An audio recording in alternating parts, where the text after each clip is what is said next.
Dearly beloved in the Lord, it's my pleasure to reach you on this YouTube channel with the life-transforming message of the gospel.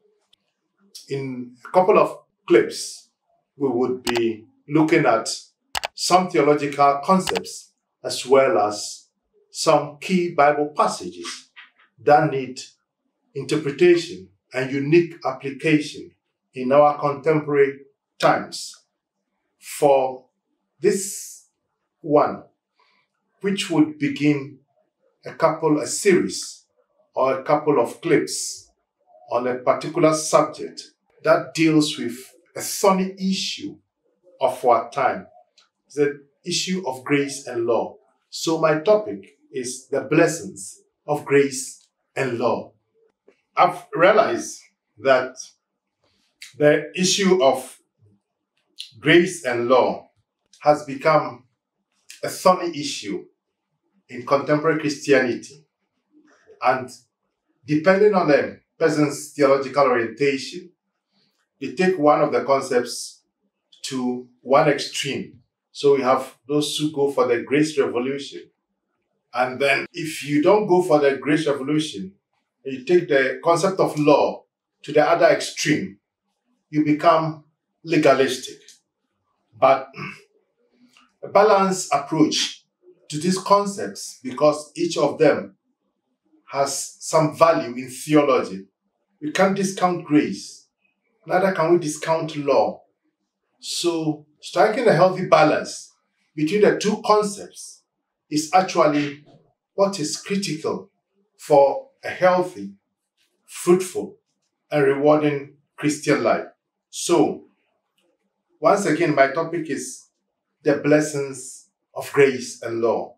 The blessings of grace and law.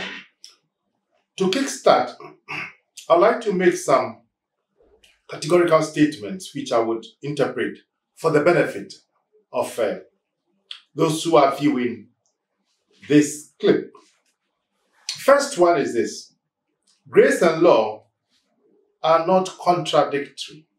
They are complementary. Grace and law are not contradictory. They are complementary. I'd like to help my listeners understand that grace is not in conflict with law. Grace is not competing with law. Grace is not opposed to law, but the two work together to build a strong Christian. The two work together to bring a dynamic and impactful Christian. So, let us stop the practice of driving a wedge between grace and law, because each of them has a valid position, a valid place in theology, and for that matter, in the Christian life. Number two, the law is a means of grace. The law is a means of grace, and it takes grace to fulfill the law. The law is a means of grace, and it takes grace to fulfill the law. What does that imply? To say the law is a means of grace is a point of convergence that connects grace, strongly to the law, so that the two of them would have to work together, work in unison to produce a good Christian. You see, when I say the law is a means of grace, this is what I mean. From two angles. One, the law is a gift from God. Normally, when we mention the law in theology, our mind goes to passages around the Exodus 20 following, where Moses climbs Mount Sinai, received the 10 Commandments. Yes, that is part of the law, actually. But then, later on, in the other books of the Pentateuch, that is the 5 books of Moses, we have the law expanded with various stipulations guiding family life, work life, worship life, and various areas of life, guided and directed by the law. Yes. So, talking about the law being the means of grace implies that anything that God gives to human beings is a means of grace. And consider the fact that the law was given to mankind as a divine initiative. It was God who took the initiative, invited Moses, called the Israelites, set them apart, told them you are different. You can't live like any other group of people. And what will set you apart is this code of ethics, code of morality, set of laws that will regulate life, family life, work life, worship life, social life in every angle, so that you will be different to other people. And somebody speaking at the United Nations, I think one of the Israeli presidents once said this, that Israel has blessed the world with morality, and nobody can challenge that statement. Israel has blessed the world with morality because there is no code of law, nor my research, nor my studies to the PhD level, not come across any code of law, any set of law that is so profound, that is so relevant in every generation, that is so neatly presented in various units that affect life in all its angles, like the Ten Commandments. They stand out. They are unique.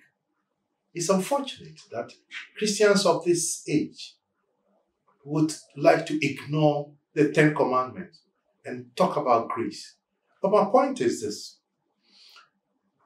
The law is a means of grace because God gave the law to Israelites. And the law set the Israelites apart. It identified them as a community of people who have a high sense of morality, a high sense of ethic. And that is what we should all aspire to as Christians. So, God gave the law as a means of grace. And it will interest you to know, my beloved listener, that it takes grace to fulfill the law. I say this because the Christian concept of grace actually has to do with God resourcing, God empowering, God equipping, God intervening in your life to enable you to do what, humanly speaking, normally you couldn't do by yourself. That is the grace factor. Looking at the number of laws, some talk about 366 plus laws in the Old Testament. It's just humanly impossible for anybody to meet all those legal standards, all those legal stipulations, all those moral stipulations stated in the Bible or in the Old Testament. However, God did not leave us without aid. He did not leave us without help. That is why I sometimes have issues with people who teach and instruct that the Old Testament saints had only the law to grapple with without grace. It is far from the truth.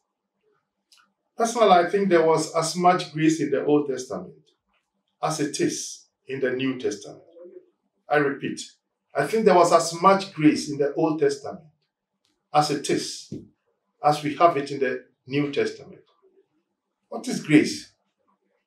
Grace is divine favor that is given to us that we don't deserve. Receiving divine favor that you don't deserve. If God visits Abraham and tells him, Abraham, I've called you, I've set you apart, and through you all the generations of humanity will be blessed. What grace can be more profound than Abraham's grace?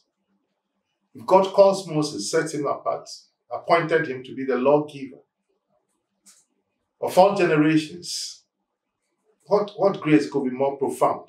If God could call Isaiah, anoint him, open his eyes and ears to hear divine messages and proclaim them, what grace could be more profound? So I want to repeat, there was more grace, adequate grace, enough grace in the Old Testament as we have in the New Testament. So, It takes grace to fulfill the law. That is my contention. Because nobody can fulfill the law by their natural ability, natural capacity, natural effort, or human effort. That is why God intervenes. The Puritans actually have an interesting statement, and this is the way they put it. They say that the law drives us to Christ to be justified, and Christ points us back to the law to be sanctified. I repeat, the law drives us to Christ to be justified, and Christ points us back to the law to be sanctified. That is to say that if you saw the law, you just be frustrated because you can't meet the standards. Then you rush in your hopelessness to the cross, where Christ accepts you, forgives your sin. But after that, because you need to be sanctified, he points you back to the law. Go and live by the standards of the law. So the law is as relevant today as the first day that it was given. Dear listener, to be a fruitful, a healthy, a strong, effective, and impactful Christian, I challenge you to blend the two concepts of law and grace. Apply them. They are valid today as any day or in any time of Christian history. And I appeal to you, don't discount grace in the Christian life. Don't discount the law in the Christian life. Blend them, apply both, and you will emerge victorious, and you will win. You will persevere and prevail. May God grant you grace. May God strengthen you. May God guide you and give you the ability to prevail and champion in every dimension of life, especially in the area of morality, making the right choices, abiding by God's principles, code of ethics, so that your life will be very, very fruitful. So, I'll round this clip off here, and then the next video would follow very soon. Every blessings.